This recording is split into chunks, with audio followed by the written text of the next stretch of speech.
बिस्मिल्लाहिर्रहमानिर्रहीम। मैं इसमाइल खान और आप देख रहे हैं मेरा डिजिटल चैनल।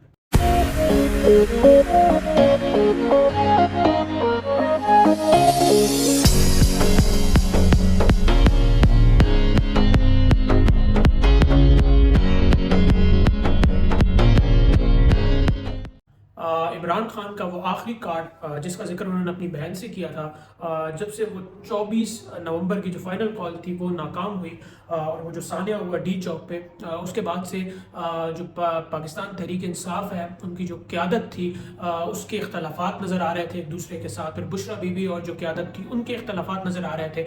फिर इमरान खान की जो बहनें थी, उनकी जो तनकीद थी वो PTI लीडरशिप पर हो रही थी। तो ये बहुत ज़्यादा क्योस नज़र आ रहा था। फिर इमरान खान की जो बहनें थी, उनको इमरान खान से मुलाकात की इजाज़त नहीं दी जा रही थी, और वो जो बैरिस्टर गोहर जो पाकिस्तान तहरीक इंसाफ के चेयरमैन है, उनकी मुलाकात हुई खान साहब से, जिसके बाद खान साहब ने ये कहा अगली मुलाकात पर कि मुझे सही हकायक नहीं बताए गए थे। तो इससे बहुत कन्फ्यूजन पैदा हुई पाकिस्तान तहरीक इंसाफ में। उनके जो सपोर्टर्स हैं, उनकी जो क़यादत है कि खान साहब तक जो दुरुस्त हकायक हैं वो नहीं पहुँचाए जा रहे, क्योंकि उनकी बहनों को भी उनसे मुलाकात की इजाज़त नहीं दी जा रही थी। उसके बाद जब उनकी बहनों की उनसे मुलाकात हुई तो खान साहब ने ये जिक्र किया कि मैं अब अपना आखिरी कार्ड इस्तेमाल करूँगा, और उस आखिरी कार्ड का उन्होंने सिर्फ जिक्र किया, बताया नहीं कि ये आखिरी कार्ड कौन सा होगा, जिस पर हर तरफ पाकिस्तान तहरीक इंसाफ, पाकिस्तान की जो अवाम है यही सोच रही थी कि ये कौन सा आखिरी कार्ड होगा। लग तो यही रहा था जो खान साहब की एक रिवायती सियासत है जिस पर वो धरना दे देते हैं या सड़कों पर आ जाते हैं, उसी तरह की कोई चीज़ होगी। लेकिन खान साहब ने ये कहा कि अब सड़कों पर आने के बजाय हमें पार्लियामेंट की तरफ जाना चाहिए। तो लग यही रहा है कि खान साहब को भी अब उस लीडरशिप पर, पाकिस्तान तहरीक इंसाफ की जो लीडरशिप है, जो 24 नवंबर को भी अपने कारकुनान को, अपने सपोर्टर्स को डी चौक पर छोड़कर वापस चली गई थी, जिसमें अली अमीन गंडापुर हैं, बुशरा बीबी हैं। बुशरा बीबी भी सामने आई और उन्होंने ये कहा कि मैं भागने वालों में से नहीं हूँ, मैं वहाँ पर रुकना चाहती थी, लेकिन जो लीडरशिप थी वो मुझे ज़बरदस्ती ले गई। पहले भी ये खबरें चलती रहीं कि उनको ज़बरदस्ती वहाँ से निकाला गया, और ये खबरें भी चली कि हुकूमत उनको गिरफ्तार करना चाहती थी, लेकिन इसलिए गिरफ्तार नहीं किया कि वो फिर एक हीरो बन जाती।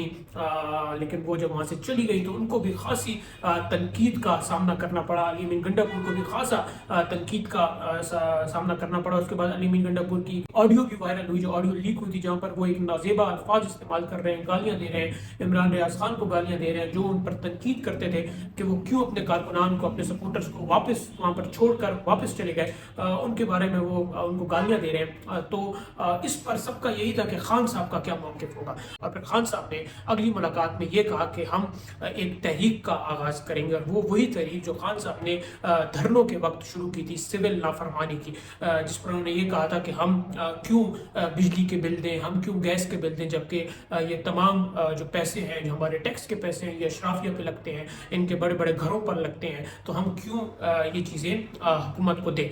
वो ही तहरीक उन्होंने दोबारा स्टार्ट करने का फैसला किया है। बस फर्क किया है कि उस वक्त जब उन्होंने ये तहरीक शुरू की थी तो वो एस्टेब्लिशमेंट जिसके खिलाफ आज वो ये तहरीक चला रहे हैं, वो एस्टेब्लिशमेंट उस वक्त उनके साथ खड़ी थी।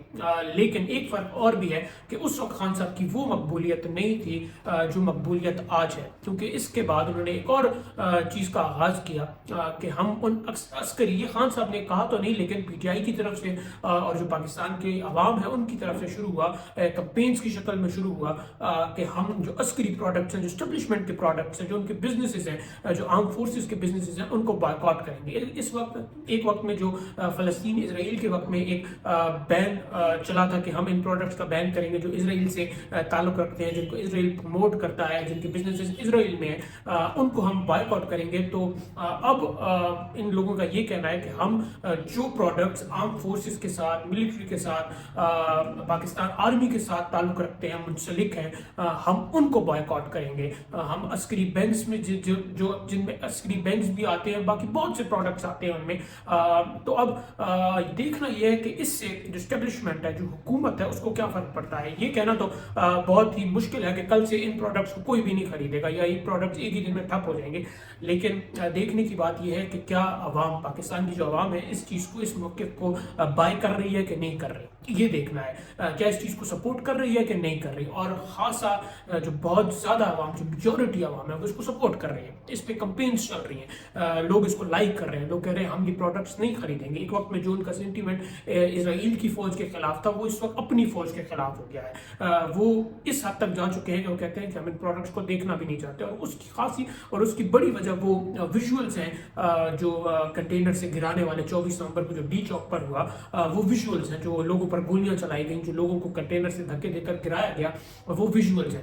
ان ویژولز کے بعد لوگوں میں جو غم و غصہ ہے اس کا یہ ریئیکشن ہے کہ لوگ اب کہتے ہیں کہ ہم ان تمام چیزوں کو بائیکاٹ کریں گے. اب یہ تحریک کتنی دیر تک چلتی ہے, یہ تحریک کامیاب ہوتی ہے نہیں ہوتی, یہ تحریک ملک کے لیے اچھی ہے یا نہیں ہے, یہ کوئی کچھ بھی نہیں کہہ سکتا. لیکن عوام اس چیز کو بائی کر رہی ہے, عوام اس چیز کو پسند کر رہی ہے, عوام کہہ رہی ہے کہ ہم آپ کے ساتھ ہیں. اس کے بعد یہ بھی کہا گیا کہ جو بائر جو لوگ ہیں اوورسیز پاکستانی ہیں, وہ پاکستان میں جو پیسے بھیجتے ہیں, ڈالرز بھیجتے ہیں, وہ بھیجنا بند کر دیں.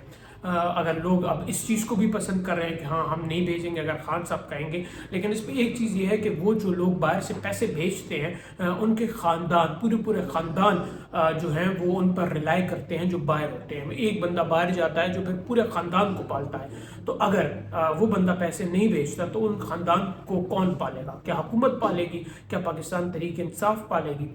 یہ بھی دیکھنا ہوگا, کیونکہ خان صاحب اگر یہ کہتے ہیں کہ کوئی بھی باہر سے پیسے نہیں بھیجے گا تو پھر آگے کیا خان صاحب ان لوگوں کو پالیں گے یا پھر حکومت پالے گی؟ کیونکہ اس کے بارے میں کوئی بھی پھر ان خاندانوں کے بارے میں نہیں سوچے گا. اور اگر لوگ یہ سختی بھی سہتے ہیں کہ وہ کہتے ہیں کہ ہم خیر رہ لیں گے, خان صاحب کو باہر آنا چاہیے, تو پھر سوال یہ ہے کہ خان صاحب اس کو پے بیک کیسے کریں گے, کیونکہ لوگ اتنی بڑی مشکلات صرف خان صاحب کے لیے سہ رہے ہیں. اور پھر اگر لوگ یہ چیزیں سہتے ہیں تو یہ کہنا درست ہوگا کہ خان صاحب کی مقبولیت اس وقت عروج پر ہے. لوگ کچھ بھی سہنے کو تیار ہیں صرف خان صاحب کو باہر نکالنے کے لیے.